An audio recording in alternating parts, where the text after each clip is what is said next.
उत्तर प्रदेश में driving licence हासिल करने के लिए लंबी लाइनें नहीं लगानी पड़ेंगी, क्योंकि बाराबंकी जिले में अब घर बैठे ड्राइविंग लाइसेंस बनवाने का पायलट प्रोजेक्ट शुरू हो गया है। इसके लिए आरटीओ कार्यालय में ट्रायल भी शुरू हो चुका है।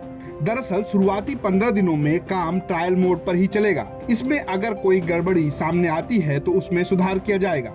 इसके बाद लखनऊ समेत प्रदेश भर में इस सुविधा को एक साथ शुरू कर दिया जाएगा। जैसे ही प्रोजेक्ट शुरू हो जाएगा, वैसे ही जनता को ड्राइविंग लाइसेंस बनवाने के चक्करों से मुक्ति मिल जाएगी। किसी भी आवेदक का कंप्लीट टाइम बचेगा। पूरा कंप्लीट परिवहन विभाग पूरी तरह से फेसलेस होने जा रहा है और उसी दिशा में हम पायलट प्रोजेक्ट की तरफ से कार्य कर रहे हैं और विद इन 15 डेज हम लोग ये लॉन्च करेंगे, मतलब कंप्लीटली लॉन्च कर देंगे बाराबंकी में और ये उसके बाद पूरे प्रदेश में इम्प्लीमेंट किया जाएगा। अब सवाल ये है कि इसके लिए क्या करना होगा, ये बात भी जान ही लीजिए। लाइसेंस बनवाने की 2 प्रक्रिया होती है। प्रथम चरण में आपको लर्निंग लाइसेंस बनवाना होता है, फिर उसके लर्निंग लाइसेंस बनने के 30 दिनों के पश्चात और 180 दिन के भीतर परमानेंट लाइसेंस बनवाया जाता है।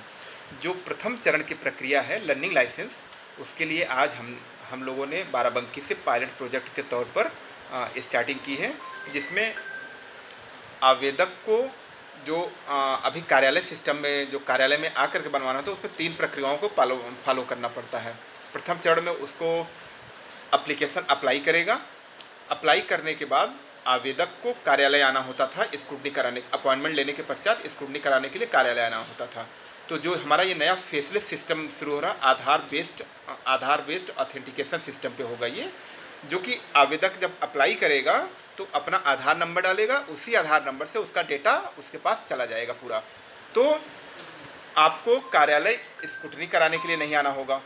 दूसरा, आपको जब स्क्रूटनी हो जाएगी तो आपको एक डेट और टाइम मिलेगा।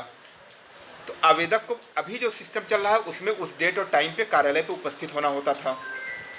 वर्तमान सिस्टम जो हम पायलट प्रोजेक्ट के तौर पे कर रहे हैं, उसमें उस डेट को भी उनको उपस्थित नहीं होना पड़ेगा। वो अपने घर से ही जैसे हमारे कार्यालय में आएगा, यहाँ से स्क्रूटनी हो जाएगा, उनको OTP चली जाएगी। थर्ड चरण ये होता था कि उसको जब स्क्रूटनी हो जाने के बाद उसको आवेदक को टेस्ट देना होता था। अगर आपका नए पायलट में हमारा जो नया सिस्टम चलने जा रहा है फेसलेस सिस्टम में, इसमें अगर आपकी स्क्रूटनी किसी भी फॉर्म की स्क्रूटनी कंप्लीट हो गई है तो आपको हम टेस्ट शेड्यूल देते हैं। आप क्वेश्चनायर 16 क्वेश्चन का क्वेश्चनायर सिस्टम होगा, आपके सिस्टम पर घर बैठे ही आपको क्वेश्चनायर देंगे। अगर 16 में से 9 क्वेश्चन अगर आपने कर लिए हैं तो आप पास हो जाएंगे, 9 या अबव, उससे कम होंगे तो आप फेल हो जाएंगे। तो ये तीनों प्रक्रिया जो कार्यालय में आपको आना होता था, यानी कि आपको पहले स्क्रूटनी करने के लिए कार्यालय में उपस्थित होना पड़ता था, फिर बायोमेट्रिक करने के लिए उपस्थित होना। बायोमेट्रिक आपका आधार से हो गया, स्क्रूटनी हमारा ऑफिस कर देगा, आपको आने की ज़रूरत नहीं है। बायोमेट्रिक आधार से आपका हो जाएगा, उसमें आपको आने की ज़रूरत नहीं है। और टेस्ट के लिए जो कार्यालय में करते थे उसमें भी आपको आने की ज़रूरत नहीं है। कुल मिलाकर आवेदन करने के लिए सबसे पहले ऑफिशियल वेबसाइट परिवहन.gov.in पर जाना होगा। यहाँ आधार नंबर डालकर लिंक करते ही आवेदक का पूरा ब्यौरा सामने होगा। इसके बाद आधार पर दर्ज नाम, पता और मोबाइल नंबर का ब्यौरा भरना होगा। फीस जमा करने, सिग्नेचर अपलोड किए जाने, स्लॉट की प्रक्रिया और कागजातों की जांच ऑनलाइन होगी। अंत में ऑनलाइन परीक्षा देनी होगी। बाराबंकी से सैयद रेहान मुस्तफा की रिपोर्ट, यूपी तक।